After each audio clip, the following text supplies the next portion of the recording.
మిట్టపల్లి సురేంద్ర మాట్లాడినట్టు, అలాగే అంజన్న మాట్లాడినట్టు, అంతప్పుడు నాగరాజన్న, మా సోమన్న, మా నేనాల కిషోర్ అన్న చాలా అంశాలు ప్రస్తావించారు.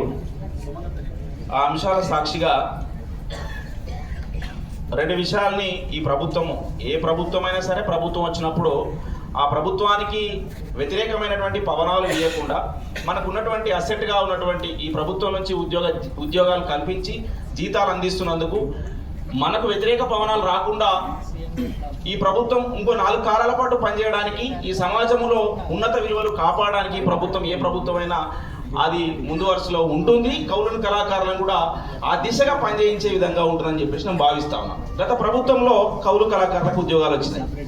కేవలం ఎందుకు వచ్చినాయనంటే కౌలు కళాకారుల యొక్క కలము ఎంత పదునైనదో వాళ్ళు అనుకుంటే ప్రభుత్వం కనుక ఉద్యోగాలు ఇవ్వకపోయి ఉంటే ఆ ప్రభుత్వాలనే ఒక 6 నెలల కింద చేసే సత్తా కౌలు కళాకారులకు ఉంది. కాబట్టి ప్రభుత్వాలు గుర్తించి నిజమైన పాటతోటి కౌలు కళాకారుల ధూమ్ధాంలతోటి రాష్ట్రమంతా తిరిగి వాళ్ళ నెత్తురు చెమటలు ఒక్కడి చేసుకొని కుటుంబాలను వదిలిపెట్టి తెలంగాణ ప్రజలతో మమేకమై రాష్ట్రం రావడానికి ప్రధాన భూమిక పోషించినటువంటి కౌలు కళాకారులు కాబట్టి అనివార్యమైన పరిస్థితిలో గత ప్రభుత్వం ఉద్యోగాలు ఇచ్చిందని చెప్పేసి నేను భావిస్తా ఉన్నా. ఉద్యోగాలు ఇచ్చిన ఆ ప్రభుత్వానికి నేను ధన్యవాదాలు తెలియజేస్తా ఉన్నా. అయితే గత ప్రభుత్వంలో ఒక చిన్న పొరపాటు జరిగింది. అదే అప్పటి చైర్మన్ అయినటువంటి రసమయ్య బాలకృష్ణ గారు, ఆయన ఉద్యమంలో లేని వాళ్ళకు కూడా కౌలు కళాకారుల పేరు మీద వాళ్ళ కుటుంబాల సభ్యులకు సైతము లేదా వాళ్ళతో పనిచేసే వాళ్ళకి సైతము ఆయన సొంతంగా కొంతమందికి ఉద్యోగాలు అమ్ముకున్నాడని చెప్పేసినటువంటి అపవాదం వచ్చింది. దాని మీద కూడా చాలా మంది కౌలు కళాకారులు ఆయన అమ్ముకున్నాడా, దగ్గరలోకి ఇచ్చుకున్నాడా తర్వాత విషయం.